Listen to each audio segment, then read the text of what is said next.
That's good. Hello, everybody, and welcome back to the second part of our session today.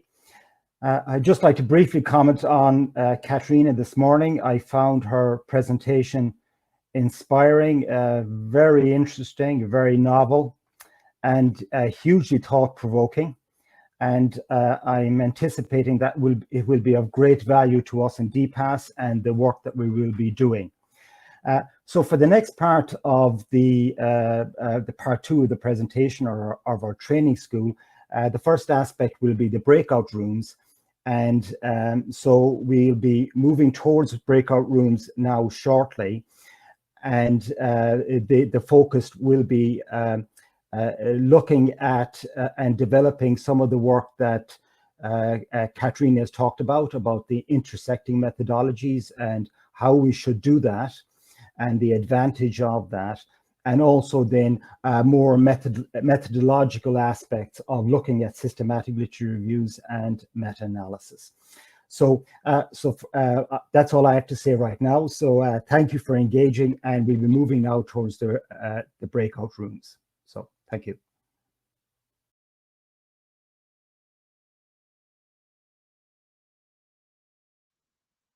Okay. Hi to everybody. I'm back. We are back. I hope you enjoyed your break and your breakout. I'm now moving to the second part of the story, of my storytelling. I hope the first one was not boring, but a bit inspiring, to not complete or exhaustive, but inspiration would be the best for me. Moreover, I hope I have not generated more problems than I could solve or show solutions. But I think we can co-think on problems, and then network heads will work every time better. So I move on the second part. I hope I could so convince you on the complementariness of these approaches. And now I move to the part which I also do not know very deeply. So I have performed only two realist syntheses in my life, but I have read a lot in order to be successful in my attempts. So this is to summarize and connect. We are going to bridge a realist synthesis and systematic meta-review. I recall that the systematic meta-review may allow estimating the consistency and strength of evidence in a systematic view, manner of the effects, for instance for you, the effects of given determinants on physical activity across a wide range of moderators, also looking at mediators, so also addressing causality. However, the realist synthesis may add explanatory value, proposing a way to address not only mediators themselves, but to address the complex interplay of moderators and mediators, posing the key question of why and how physical activity interventions work, in which circumstances, and for whom. So we try a bit story. Back to my review, when the one reviewer who was not immediately convinced during the first submission and wanted me to split the two reviews because they would have too far theoretical underpinnings, when I tried to convince him, I looked at the literature and I selected this review to show him that big persons as Trisha Greenhalgh, well recognized in the field, when they use a Cochrane review, the most systematic and rigorous data-driven review, and then they couple this with realist synthesis, then it may be worthy to be an attempt for us as well. So I have copied and pasted this first line, saying that the Cochrane review found that school feeding programs, for instance, significantly improved the growth and cognitive performance of disadvantaged children. And now the authors look more closely at the high heterogeneous trials to see what works for whom and in what circumstances. That is, heterogeneity, so variability is the spice of our life, because without variability, we couldn't start anything. Variability is life. And so the variability in data is the value in our data. Of course, when we cannot orient and explain that variability, this is a problem. This is then a problem of high heterogeneity. And the ways which systematic reviews and particularly meta-analysis choose to address heterogeneity, apart of showing I-square values in statistics, in meta-analysis statistics, is that we try to explain it splitting data according to given moderators. So you try to see if heterogeneity was driven by studies with given characteristics. And when you split them and you isolate, it might be that the heterogeneity is reduced. This is what we do also in meta-analysis with and without these studies to see how this study impacted heterogeneity. But this is still a categorization which does not really look deeper completely into the sources of heterogeneity. And I think a realist synthesis can help us in this matter. So there is a publication by Poson, the cultural father of realist synthesis, indicated on the bottom. Poson show a comparison, so synoptically, of traditional Cochrane review and realist review in the difference along the steps of the review, which show that they are distinct and they are yet complementary. So let's look horizontally every point. A traditional Cochrane review or systematic reviews, I expand it also to less rigorous but still sufficiently good systematic reviews. The first step is identifying the review question. So we already saw that to give a soul to our reviews, we really needed a lot of effort to identify the gaps, to classify them, and to find a way to address them. So identifying the review questions is not trivial, but it is even more complicated in realist review, where identifying review question is only one of the steps within the first point, because then there is refining the purpose of review and articulating key theories to be explored. That is, maybe I have a general idea and I look to identify review questions. Since then, I have to create a priori some theory of functioning, which I will then test with the realist synthesis process. It is possible, I must perform scoping review and ask experts, ask policymakers. Then probably after having identified review question and having discussed with experts and having performed the scoping review, the initial scoping review, it's highly probable that they have to refine the purpose of the review and articulate more finely the key theory or theories which might underlie why some determinants impact some outcomes in given context. So it's a bit more complicated, but engaging. I will show you concretely how I did it, being aware that I am not a realist synthesis high expert. Step 2.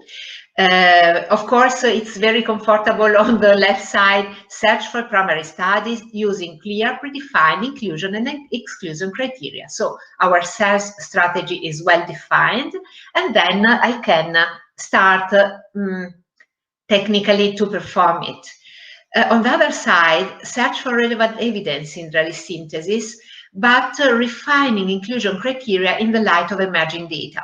So as far as I know, when I wrote my Prospero registration, it is, and when looking at the quality assessment, it's not nice. It is seen that there is a mismatching between the original Prospero, which of course I have also updated, and then what you have really done in systematic reviews.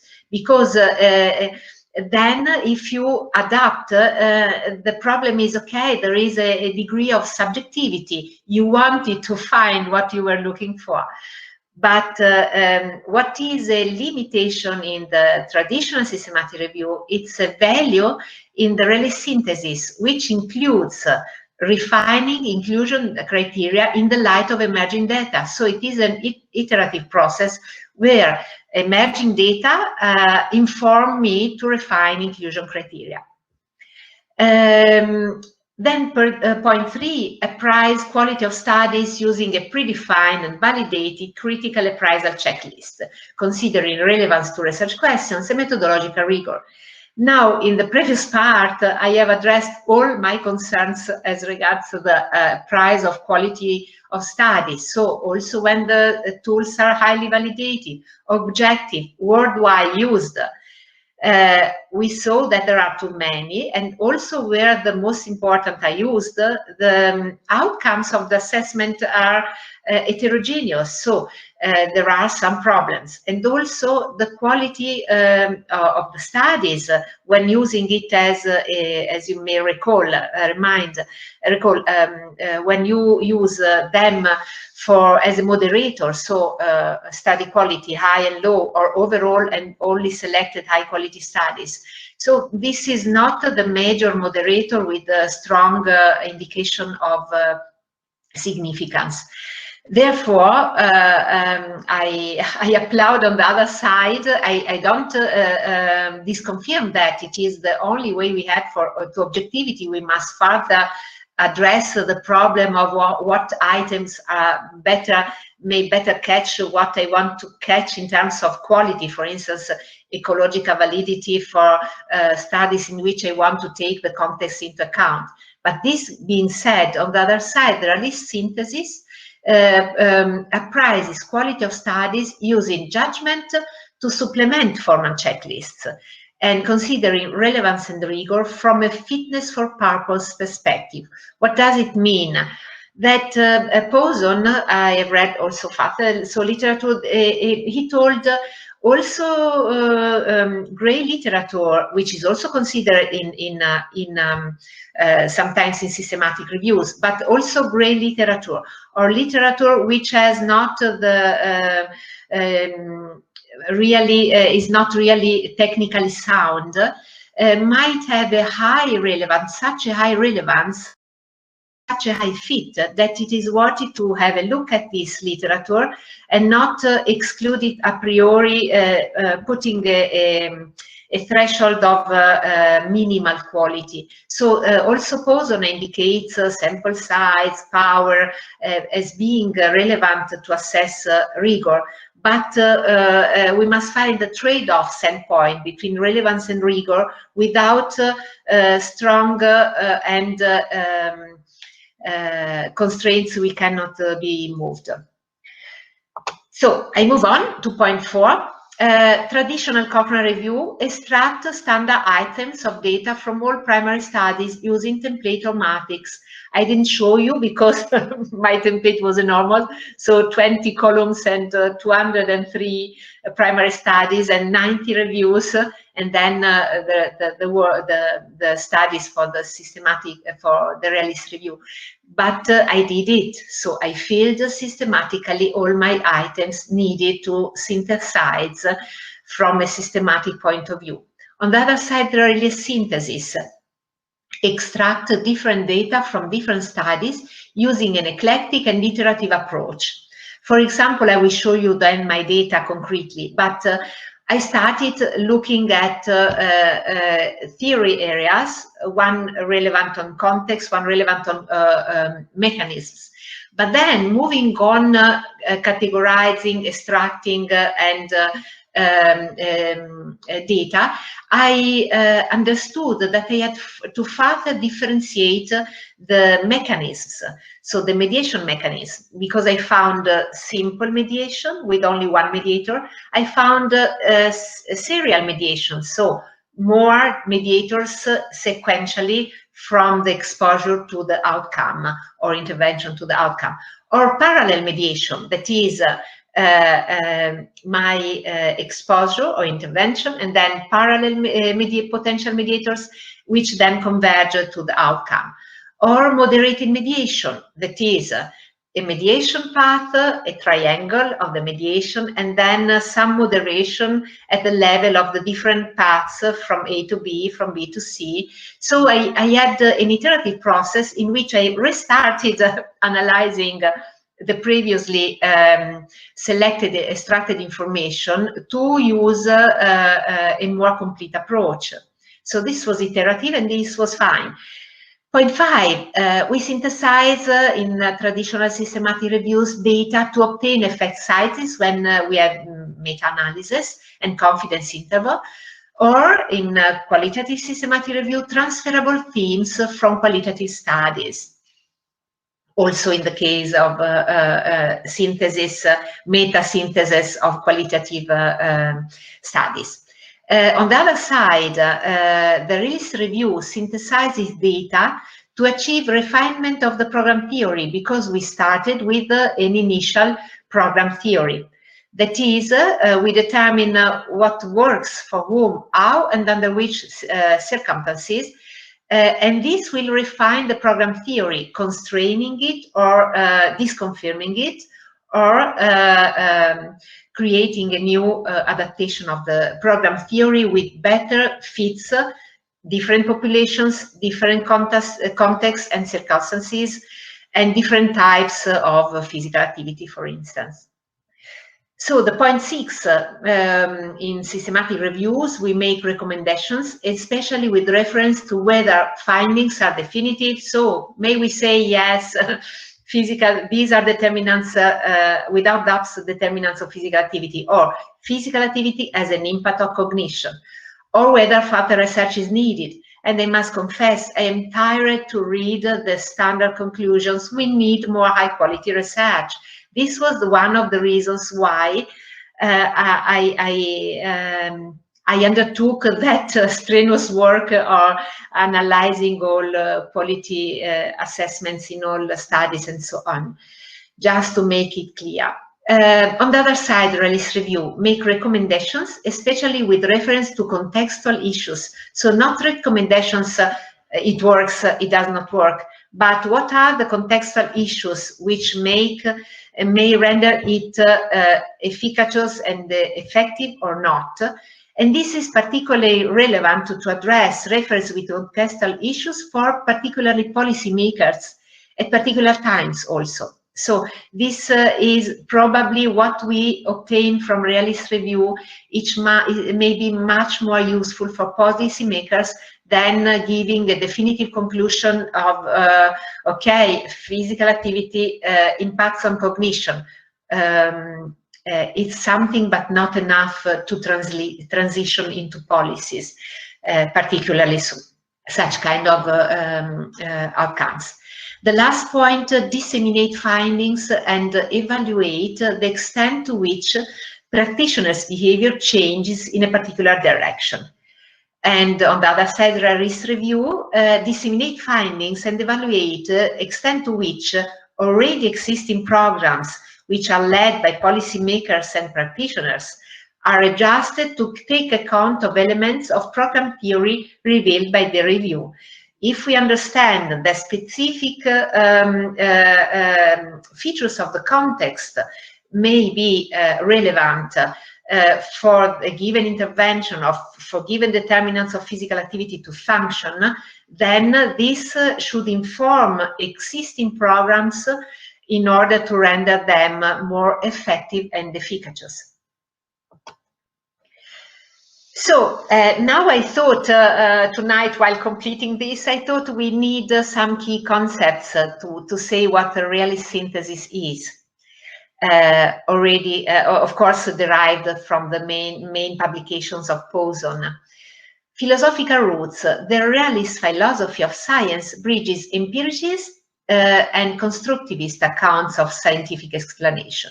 I was more comfortable with empiricist accounts, and now I had to accept that some active subjective role may not be negative, but help further our understanding. It's a salutability of realist synthesis. It's salutable to understand causation of complex interventions by considering under which circumstances they are implemented and addressing the complexity of their implementation chains.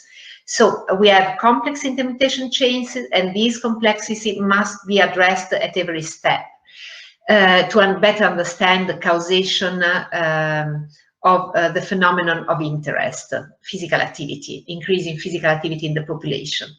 I thought I made, so I reflected a while for in preparation to this presentation, what might be the relevance for physical activity research.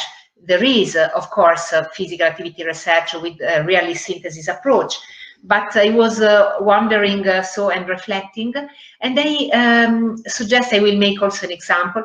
It can help understanding how causal mechanisms are shaped and constrained by the context. And I think this may be relevant not only for structural physical activity interventions, because the realist synthesis was born to understand the implementation chains of deliberate interventions, but there are also realist synthesis studies which do not address targeted deliberate interventions, but also spontaneous activities which may be explained with a realist synthesis approach. So I was reflecting, and I make you two examples which I can handle because they are close to my expertise. So I work also in motor development, and I work close with people. I am honored to be close to them, as Lisa Barnett, Dave Stodden, who were really relevant scientists, because their models, especially Dave Stodden's model, put the motor competence in the public health arena. In the public health arena, we know that physical activity was driven by nutritional policies, and until the Global Action Plan for Physical Activity 2018-2030, we were the younger brother or sister of nutritional policies. These guidelines in 2018 put physical activity as a standalone topic. So this is on the one side of policy. So that is much more than spending calories, physical activity, determinants, and then the promotion, the advocacy must be not only for spending calories. This is one aspect, but it is not exhaustive, far not exhaustive. So back to us, Stodden and others have the merit to have put motor competence, which seems something qualitative, not calorie expenditure, not fitness, not cardiovascular fitness related to health system costs. But why did they put it and push it into the public health arena? Because they demonstrated that it may be a determinant of physical activity. Now we are performing an update of the latest systematic review of the relationships between motor competence and different determinants and outcomes.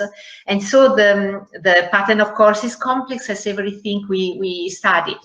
But to make my example, coming back to you, motor competence, let's consider it as a potential and also demonstrated partially determinant of physical activity of children, because children who are competent will more likely engage in physical activity lifelong.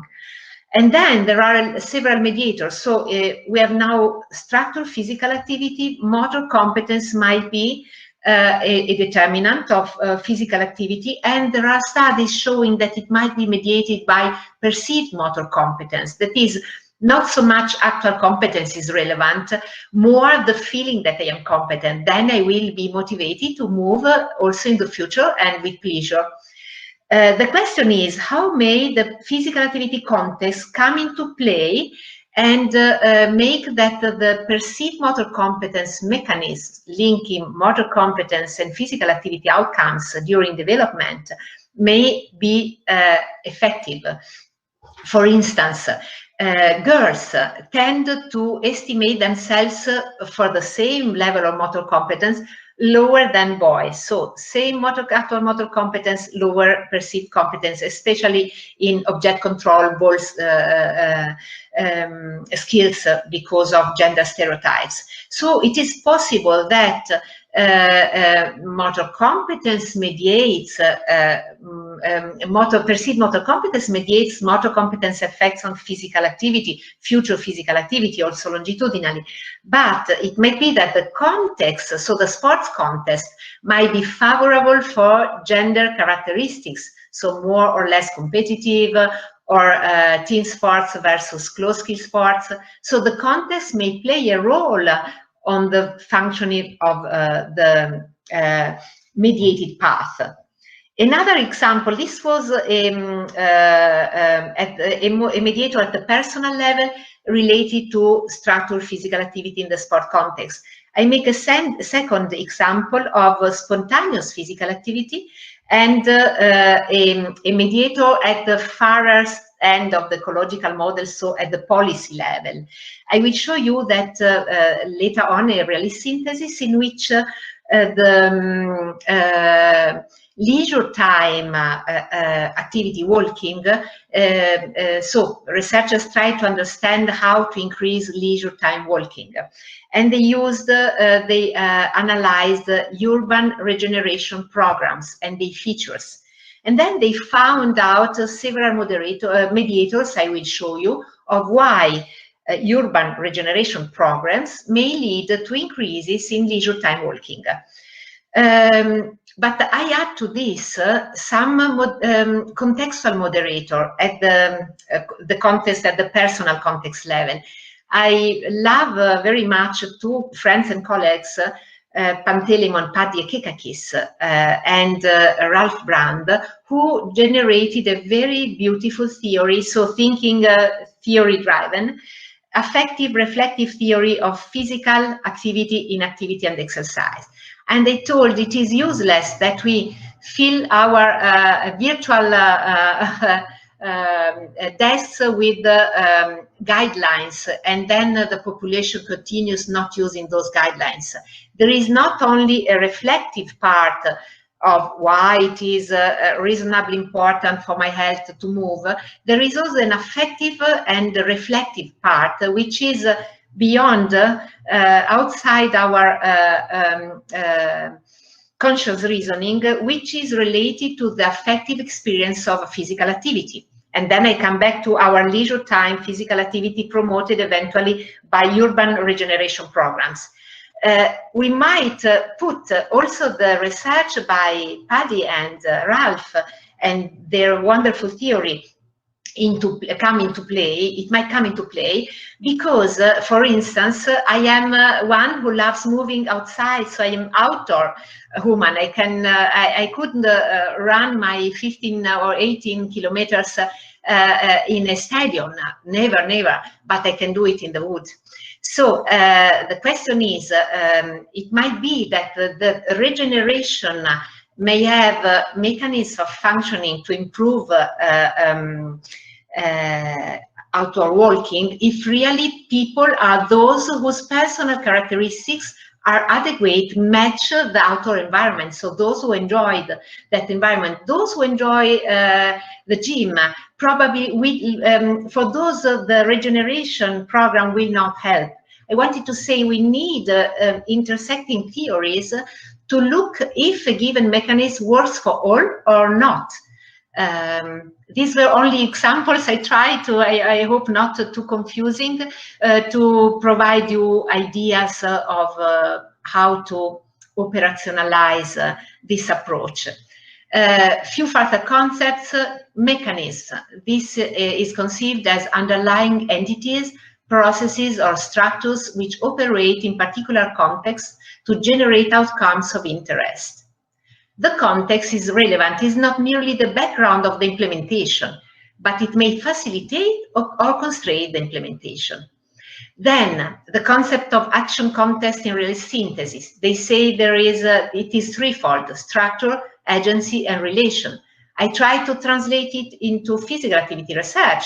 And I thought, okay, the structure is the physical activity setting. The agency is the change agent who delivers the physical activity, teachers, trainers, and the relations are the interpersonal relationships generated by structured or spontaneous physical activity in groups.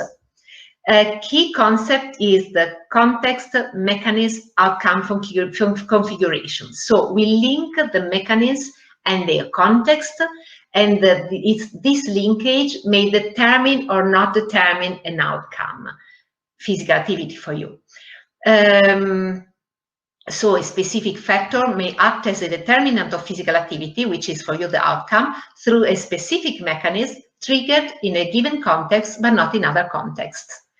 I saw that also real experts in realist synthesis also move further on the concept of what is mechanism, what is context, how they can be clearly defined. And the new further development by Dworkin et al. Was to consider the mechanism as existing resources. For me, physical activity, so emotional, social, physical, cognitive resources freed by physical activity in my exercise and cognition way of thinking, which are rendered available in given context, structured physical activity, virtual exergaming, or spontaneous physical activity in the built or green environment, which then generate this context trigger mechanisms. They say of reasoning, but I don't agree only on intellectual reasoning.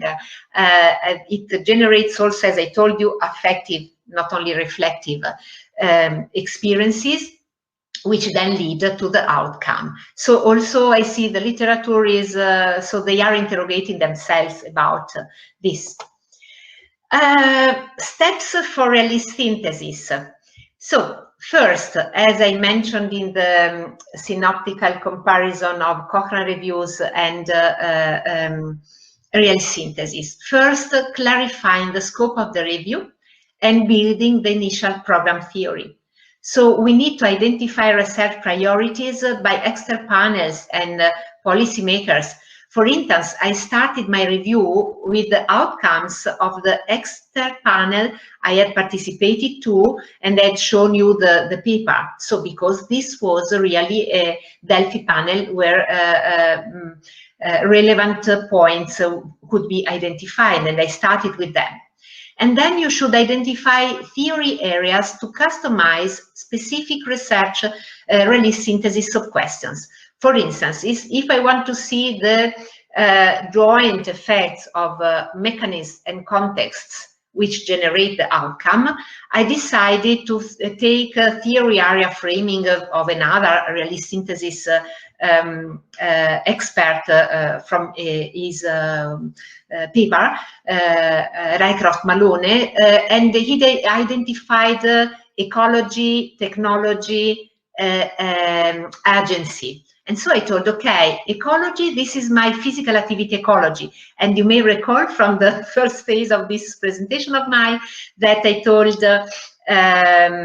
I think expanded, enhanced, extended are more representative of physical activity ecologies, because I wanted this theory area framing. And then, of course, the agency are the deliverers of the activity. Then a further theory area is the context, of course, the environment and context, and another the technology, because the emerging technology is transforming our way, exergaming of performing physical activity.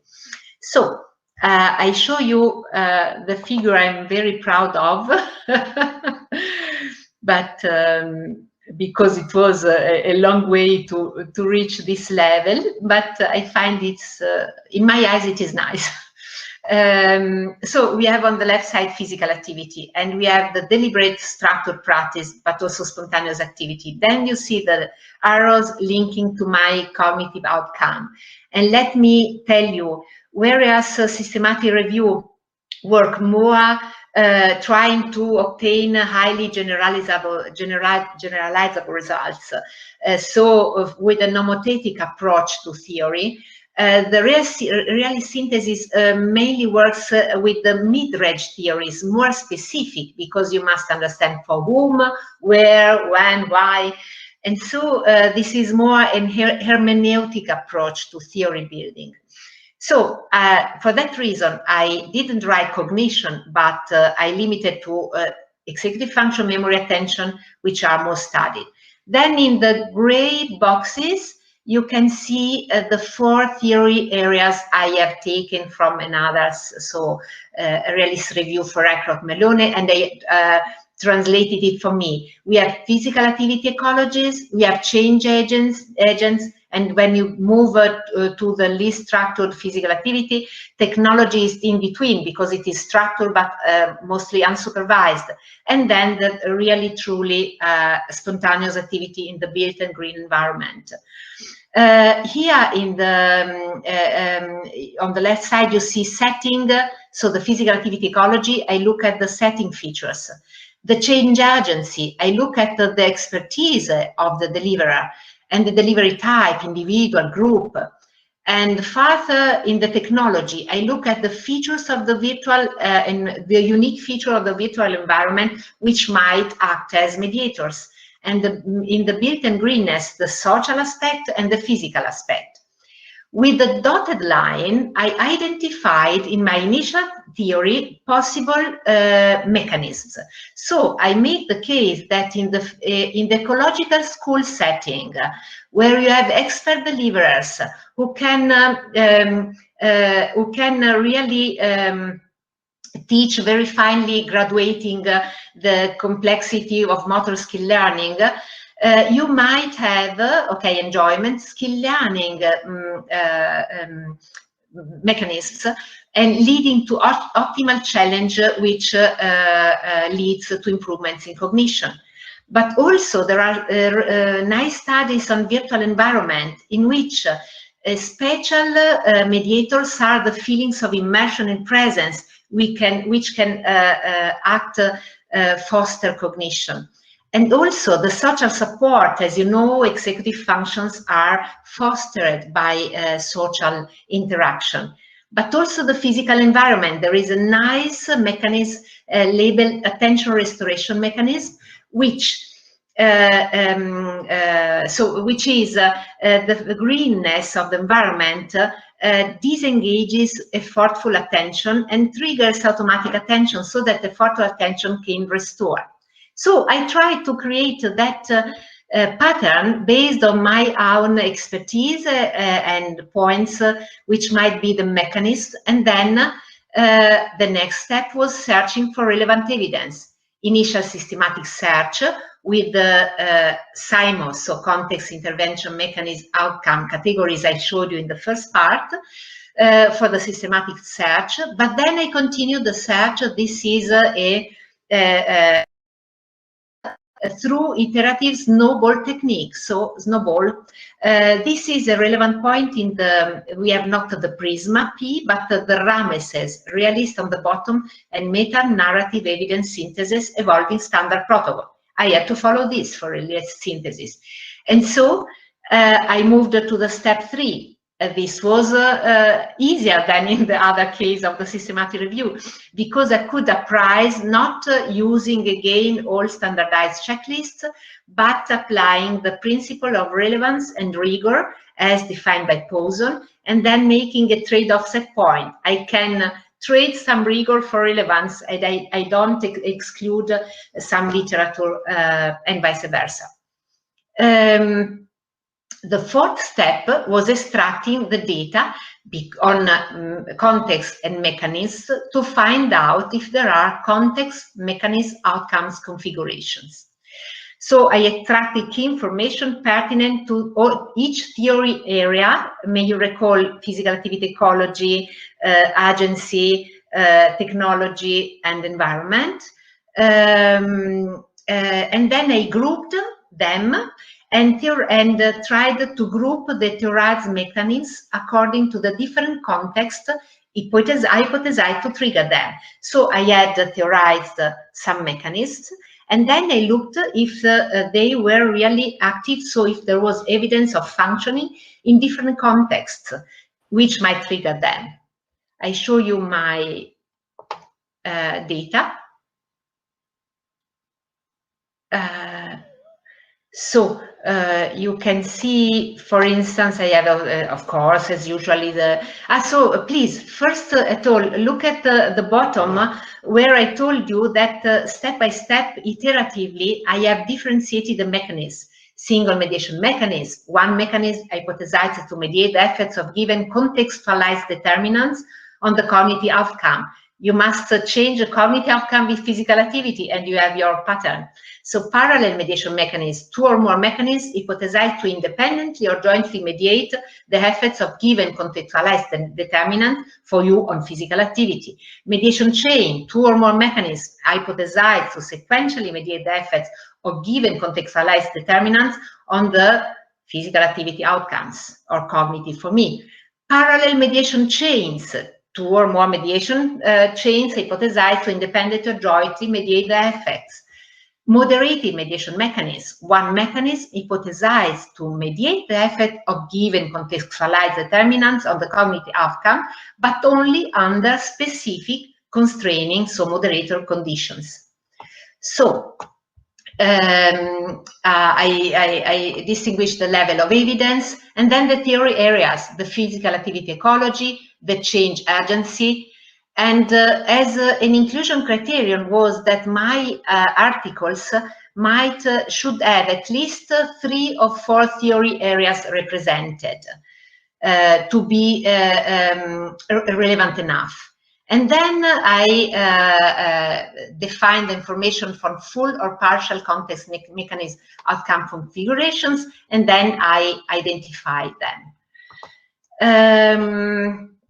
So we come to the synthesis of evidence, because then when we have this analysis so highly differentiated, sorry, I wanted first that you have a possibility to read this, synthesis of evidence on the hypothesized context mechanism outcome configurations to confirm them or disconfirm them and eventually refine, because I must disconfirm or constrain. They are valid only for given conditions or population. And so this is my most strenuous work on to generate this structure, to synthesize. So we have the context on the left, then the mechanism, and eventually, since my focus was on physical activity effects on cognition, there are also underlying biological mechanisms, and I indicated them. So context, mechanism, outcome. But then I was not, and I looked at each context synoptically for the 3 types of environmental context I had identified: structured physical activity on the left, virtual reality, which in between, structured but unsupervised, and spontaneous, which is unstructured and unsupervised. So for each context, and I told the physically laden context, emotionally laden context, socially laden context, I have mechanisms. But I was not, it was not synthetic enough for me. So I also synthesized the mechanism you will see here according to the type of change in cognitive capacity they are determined. So I defined that physical activity may act on cognition in terms of capacity boosting, capacity building, and capacity restoring. Boosting energetically, so the physically laden context of physical activity, of course, is boosting. The emotionally laden is boosting because you have cognitive capacities and they are merely boosted. While if you train physical activity cognitively engaging, then you will build capacities you still haven't had before. And also with the social interaction, you build capacity, cognitive capacity, as research on social cognition and executive function shows. And so then I wrote here if the theory was, this specific theory was confirmed or disconfirmed, and if disconfirmed or constrained, and within square brackets, if it was refined. And here you can see that I have systematically defined if this theory holds for children, adolescents, all the adults, young adults, and so on. And if a plus is confirmed and then further refined, a minus is not confirmed. And then I also explained the type of evidence available, if it was statistical and experimental or only piecemeal. For instance, physical activity improves. I have evidence separate that physical activity improves social interaction. And then I have separate evidence that social interaction in different papers improves executive function. Then this is piecemeal evidence. If I have them together in one experiment, then and optimally as mediation, statistical mediation, then it is experimental. And so I had the three types from structured to most structured to least structured here.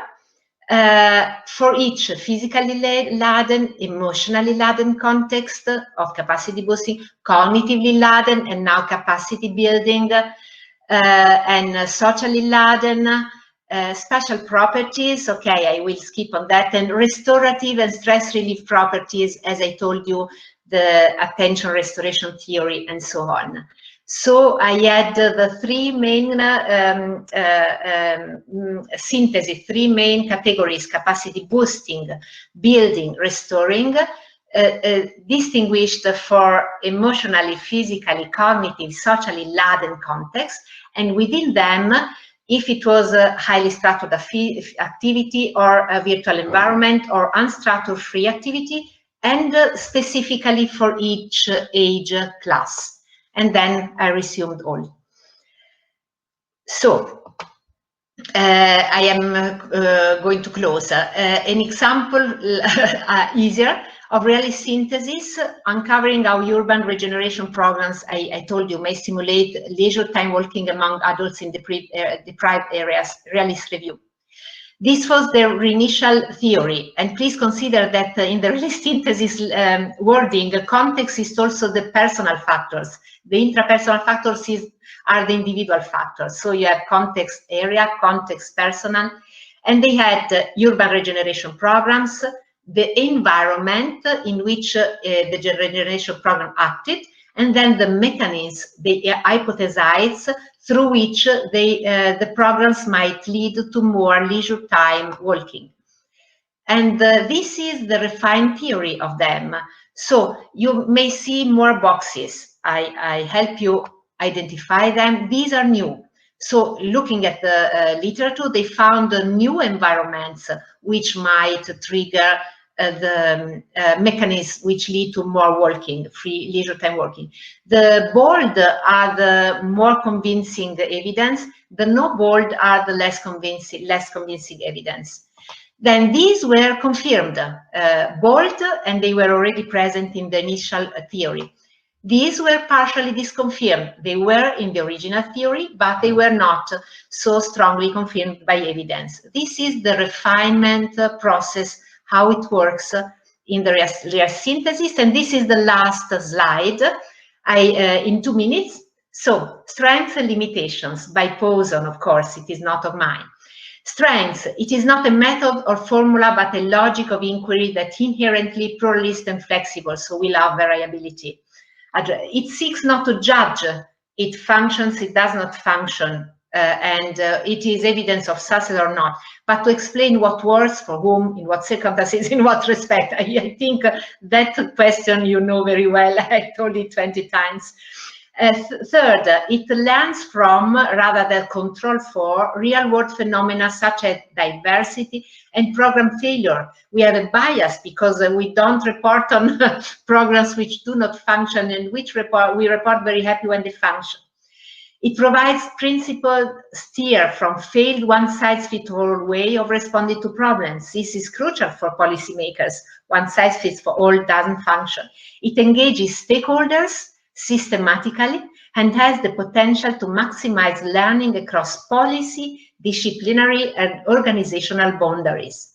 Limitations, so this is relevant for you, I think, for the PASS.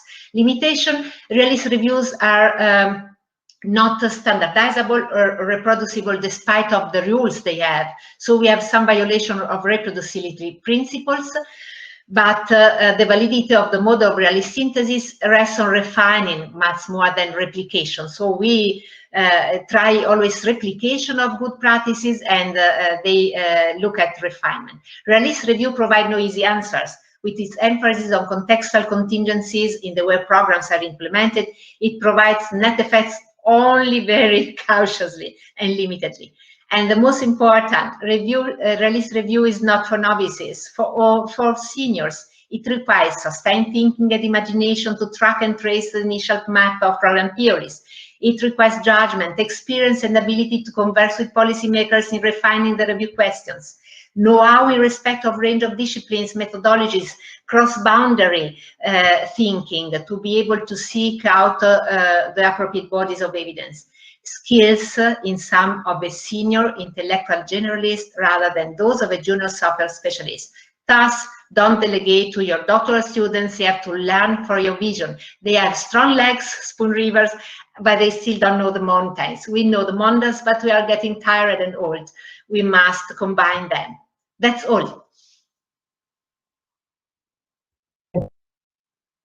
Caterina, for providing not only the theory, but also the practicum, part of the practicum and the vision, asking to interact between generation. We have some question, and I would just pass them to you. One is from Rob Beverly, is what was the time frame for work involved in your recent publication? And with the reflection, would you do anything differently? So the most important thing is that when I got started, particularly in September 2018, I was not aware of what is going to start. Otherwise, I think I would have never started such an enormous work. I don't know. So as Laura know we like fatiguing, but I don't know if this extreme fatigue would be feasible. Of course, I had to interrupt because we are all multitasking. So I interrupted repeatedly and repeatedly, but I didn't stop. I resumed it every time, frustrated because you have to recall all the 1,000 papers. But so about the time frame. So the time frame for me to publish was from September 2018 to actually when it was published. If you the question was of the time frame of the review, I explained to you why I choose theoretically based and data driven the 2009 starting point. But but consider that I did this huge work. I did it primarily because it was for the persons you see on board. You will see on board are early career researchers and mid-career researchers who visited me and stood with me for a while, learned from me, and then I wanted to give them a gift to say, please don't look at your feet, look at the horizon and beyond. And so I involved them, but for you to estimate the load, I primarily did the major work at every stage. So with good support, you can shorten that time. What I would do differently? Yes, what I would do differently. I just came out from doing it. Then I, of course, in few weeks, I will say I would do all differently. But I still don't know. I must reflect on it. It's too fresh. Let me reflect on it a couple of weeks, and I will tell you. Just to take from the last sentence, maybe you can organize, you can suggest to organize the work with the young in a way that they can bring up energies, and maybe you can just systematize the work. Which is also big work, but still. It is Do a you possibility. think that this could be possible to make it more efficient? Yes. Of course, the problem are my terrific working times. So it's sometimes the delegation is difficult in the times I work by night, or sometimes very intensively. Then I stop, and then again very intensively. So this is the problem. But they supported me. So when I asked for support, they did it. And of course, the duplicates. I did all, and they did in subsamples, so that we had the full duplication, but they had to share it. Okay. Yes. We have another question. Within DEPASS, we would like to draw from literature the evidence which is most impactful in physical activity behaviors and most relevant to policymakers. However, the literature base is enormous. Also, the SLR are enormous. So how can we best target the most relevant literature? What would you set the path from the policymakers, from your vision for what?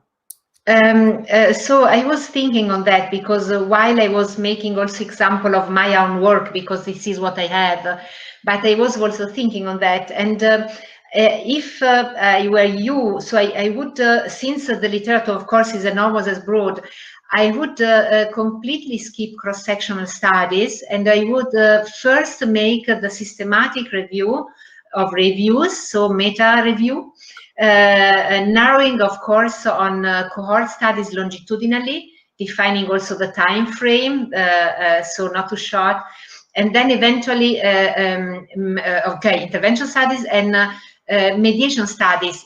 I don't know how many there are. Maybe you can also accept for mediation studies cross-sectional studies. This is what we did, for instance, in the motor development review, where the model had to be confirmed. Now we have enough evidence to move on there, because then through the data-driven review, you can highlight better the gaps, as I did, and then orient the search for the really synthesis.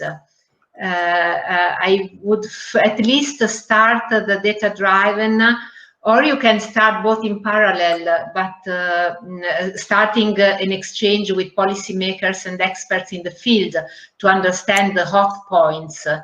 But then, of course, I would narrow on longitudinal and mediation evidence only.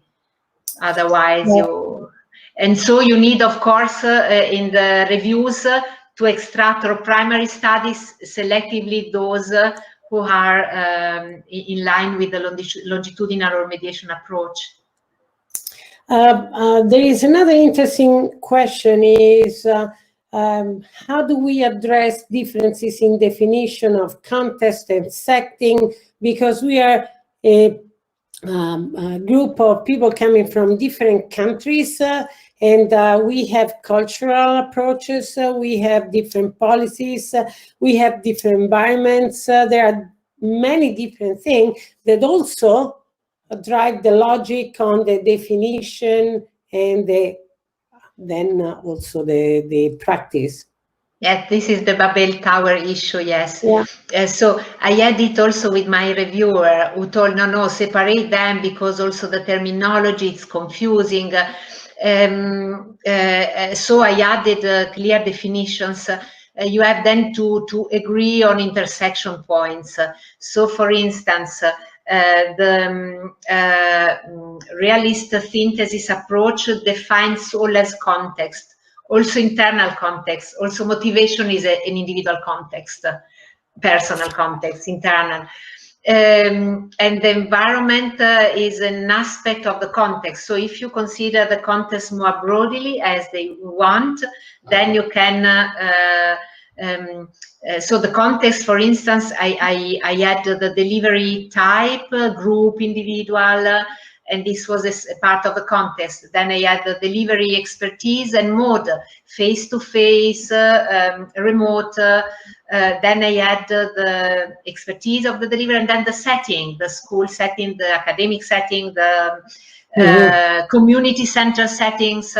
So this is a huge work and iterative work to find an intersection. But of course, please be aware that in the reality synthesis contest is very broad, includes all levels of the ecological model, and also mechanisms. I had read a reference in which they spoke of moderating mechanisms and mediating mechanisms. And I told them, please, in my field of research, mechanisms are only mediating mechanisms. So, and since I had addressed already moderators in the systematic review, he or she was satisfied, and I told I narrow on mediating mechanisms. Yes, this is a problem, but it can be addressed. I really deeply thank you, Caterina, and all the participants for also the organizer of this session, which was very enlightening. We will provide some literature. Please, if you send us the list of relevant papers, we will give it to the rest of the participants. And I think that the session is has been extended a little bit, just to wish all the best to the DEPASS members in their progression. Caterina, please. Yes, I wanted to say, as regards the first question, before closing, I was so much, as the paper was just a check, is so much under overload until today, until tonight, tomorrow, in the morning, that usually I criticize a lot what I did, because I want to look beyond. So in very short time, I will look beyond. Actually, I was only coming out of the tunnel. And then, of course, we will see what... of course, in the conclusions, I told, I have written in the conclusions, it is not our intention to be, so the meta review was exhaustive, but the reality synthesis was not, we had not the intention, the ambition to be exhaustive. We wanted to create suggestions to move further, a path for other authors to go beyond our own temporary conclusions. So we count on your experience, and we count on you, obviously, as a member of DEPASS, to lead, to help the young to have a broader vision. Thank you, Caterina, and thank you all. I thank you for the pension and attention. Thank you.